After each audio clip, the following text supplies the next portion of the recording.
warahmatullahi wabarakatuh. Perkenalkan, nama saya Salvina Herawati Buna dari Program Studi Ilmu Kelautan Fakultas Pertanian dengan NIM C1N021011. Pada video kali ini saya akan menjelaskan mengenai konsep dan urgensi Pancasila dalam arus sejarah bangsa Indonesia periode perumusan Pancasila. Hal terpenting dalam sidang BPU PKI kedua yang dilaksanakan pada tanggal 10 sampai 16 Juli 1945 adalah disetujuinya naskah awal pembukaan hukum dasar yang disebut dengan Piagam Jakarta. Pada alinea keempat Piagam Jakarta itulah terdapat rumusan Pancasila sebagai berikut.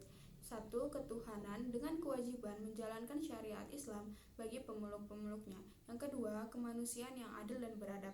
Yang ketiga, persatuan Indonesia. Yang keempat, kerakyatan yang dipimpin oleh hikmah kebijaksanaan dalam permusyawaratan perwakilan. Yang kelima, keadilan sosial bagi seluruh rakyat Indonesia.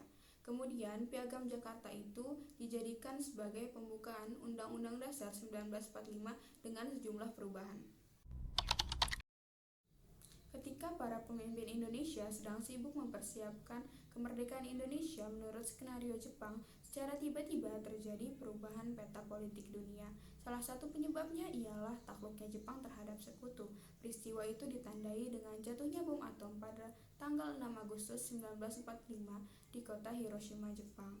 Pada esok harinya, tanggal 7 Agustus 1945, pemerintah pendudukan Jepang di Indonesia mengeluarkan maklumat yang berisi: yang pertama, pada pertengahan Agustus 1945 akan dibentuk Panitia Persiapan Kemerdekaan Indonesia atau PPKI. Yang kedua, rencananya pada tanggal 18 Agustus PPKI akan dilantik dan akan melakukan sidang pertamanya pada tanggal 19 Agustus 1945. Yang ketiga, rencananya Indonesia akan merdeka pada tanggal 24 Agustus 1945.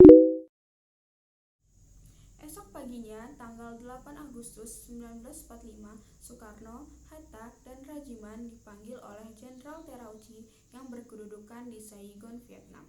Ketiga tokoh tersebut diberi kewenangan untuk segera membentuk PPKI sesuai dengan maklumat Jepang. Sepulang dari Saigon, ketiga tokoh tersebut langsung membuat PPKI dengan total anggota 21 orang. Jatuhnya bom di kota Hiroshima belum membuat Jepang takluk. Akhirnya sekutu menjatuhkan bom kembali di kota Nagasaki pada tanggal 9 Agustus 1945 yang membuat kota tersebut hancur, sehingga kekuatan Jepang semakin melemah. Akhirnya memaksa Jepang untuk menyerah tanpa syarat kepada sekutu pada tanggal 14 Agustus 1945. Konsekuensi dari menyerahnya Jepang terhadap sekutu menjadikan wilayah bekas pendudukan Jepang menjadi wilayah sekutu.